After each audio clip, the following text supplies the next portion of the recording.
January 1945, a soldier stands at a wooden signpost, half buried in snow. Behind him, 3 years of war, 3 years of retreat, siege, and ash. Ahead of him, a word painted in black German letters, a border marker, the edge of the enemy's homeland.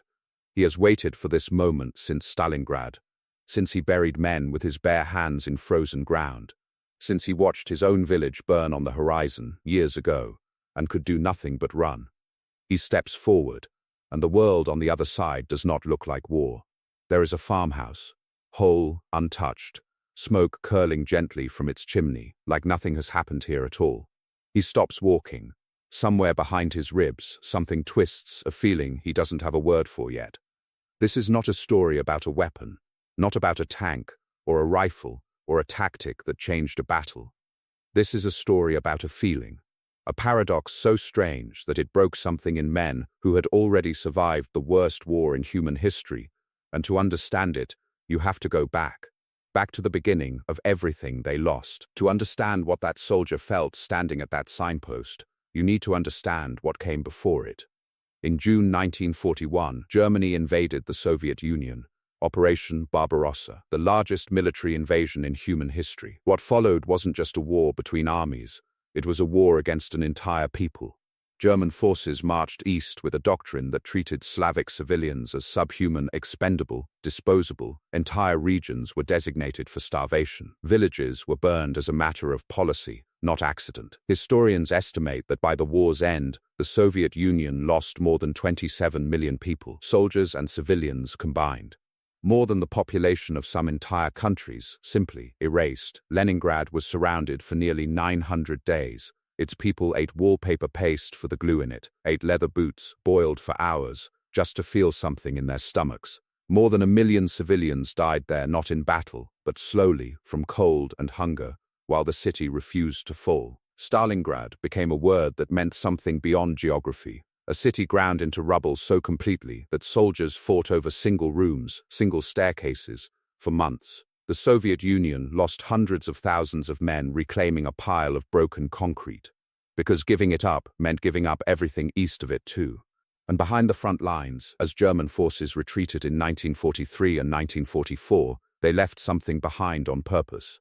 Nothing. Scorched earth, burned crops, poisoned wells, villages leveled so that nothing, not a barn, not a well, not a single warm room would be left standing for the people returning to reclaim their homes. This was the war Soviet soldiers knew, not something read about in a newspaper.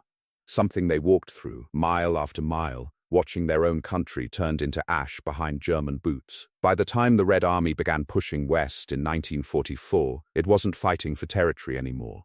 It was fighting with grief, with rage that had nowhere to go for 3 straight years. And that grief was about to meet something it had never encountered before. An enemy whose own homeland had never once looked like this. There's a name worth knowing here, not a general, not a weapon designer.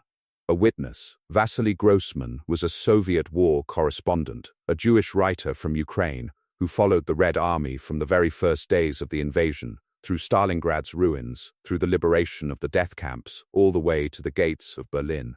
He wasn't a soldier. He carried a notebook, not a rifle. But he lived every mile of this war, alongside the men who fought it, sleeping in the same freezing trenches, eating the same thin rations, watching the same landscapes of destruction roll past. Grossman had seen what German occupation left behind. He was among the first journalists to document Treblinka walking through a place built for industrial mass murder, trying to find words for something that shouldn't have needed a name.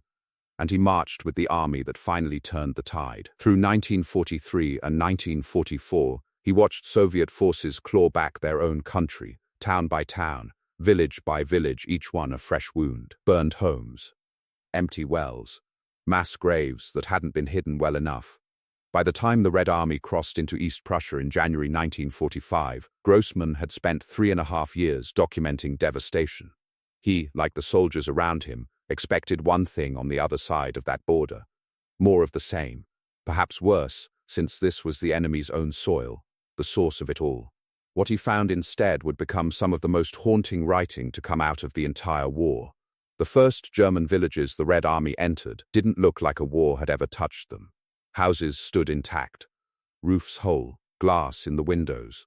Soldiers who hadn't slept indoors in months walked into homes with feather beds still made, wardrobes full of clothes, pantries stocked with preserved meat, jam, flour food that hadn't been rationed down to nothing.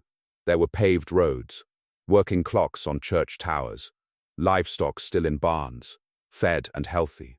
For men who had marched across a homeland reduced to charcoal and bone, this was almost impossible to process. Grossman wrote about soldiers walking through these houses in a kind of daze, touching things, opening drawers, not to steal at first, just to understand, to confirm that this was real, that an enemy capable of what they'd done back home could live like this, undisturbed, for the entire length of the war. Some soldiers laughed, a strange, bitter laugh. Others went quiet. One image recurs again and again in accounts from this advance: soldiers standing in tidy German kitchens, holding ordinary household objects, a clock, a photograph, a child's toy, turning them over in their hands like artifacts from another planet. Because that's what it felt like. Another planet. A place where the war they'd survived for 3.5 years had simply never arrived.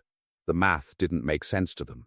If we suffered this much, they thought, why does the enemy still have curtains on their windows?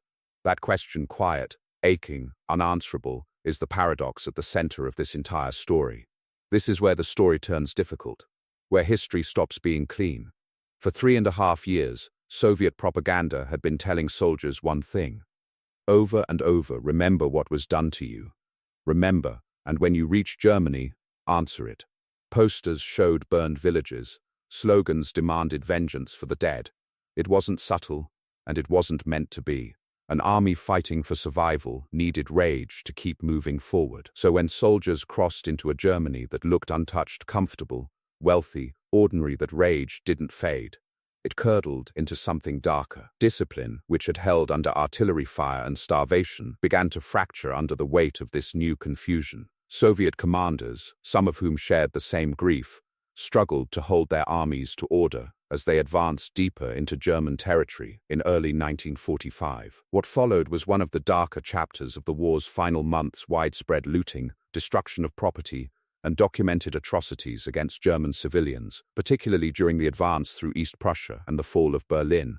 Historians have spent decades studying this period, and the consensus is sobering. It was, in part, the terrible arithmetic of unprocessed trauma meeting undefended targets. This isn't a story with a clean villain and a clean hero. It's a story about what unresolved grief can do to people who were themselves victims first. Soviet High Command eventually issued orders trying to restore discipline as the army moved into Berlin itself, recognizing that the chaos was undermining the very army's cohesion. Some officers enforced this fiercely. Others looked away. The paradox that began at a quiet border signpost had grown into something far heavier than confusion. It had become a moral reckoning that Soviet soldiers, historians, and Grossman himself would wrestle with for the rest of their lives. There's a quieter story buried inside this larger one worth telling, because it shows the war didn't erase everyone's humanity. In some units, officers held their men to strict discipline, even as they marched through the wreckage of their own rage. There are documented accounts of Soviet soldiers who shared their rations with German civilians, especially children, in villages their army had just taken. Men who had lost everything, choosing in that one household, that one moment, not to let the war turn them into the very thing they'd spent years fighting. And there is tragedy in contrast, too, in towns where command broke down, where officers looked the other way or simply weren't present. The worst of what happened during this advance took place. Historians point directly to failures of leadership and discipline, moments where restraint was possible and simply wasn't enforced, as the difference between an army that punished a defeated enemy and one that briefly became something closer to its mirror. Grossman himself carried this contradiction his entire life. He had documented the death camps. He understood, better than almost anyone, what the German war machine had done. And yet he wrote with unflinching honesty about what he witnessed his own army do, in return refusing to simplify either side into something easier to accept. That honesty cost him. His most complete writing on the subject wasn't published in his lifetime. It was considered too complicated for the story the Soviet Union wanted told about its own victory. By May 1945, Berlin had fallen. The war that began with fire in Soviet villages ended with fire in the German capital, its government buildings collapsing, its soldiers surrendering by the hundreds of thousands. The soldiers who had crossed that first border marker in January were changed by what came between. Picture him again, that same man, standing now in the ruins of Berlin, months after his first step across German soil. He remembers that farmhouse, the feather bed, the jam in the pantry, the strange, aching question that had no good answer. He understands something now that he didn't understand standing at that signpost in the snow. The war hadn't just been fought over land, or cities, or borders on a map.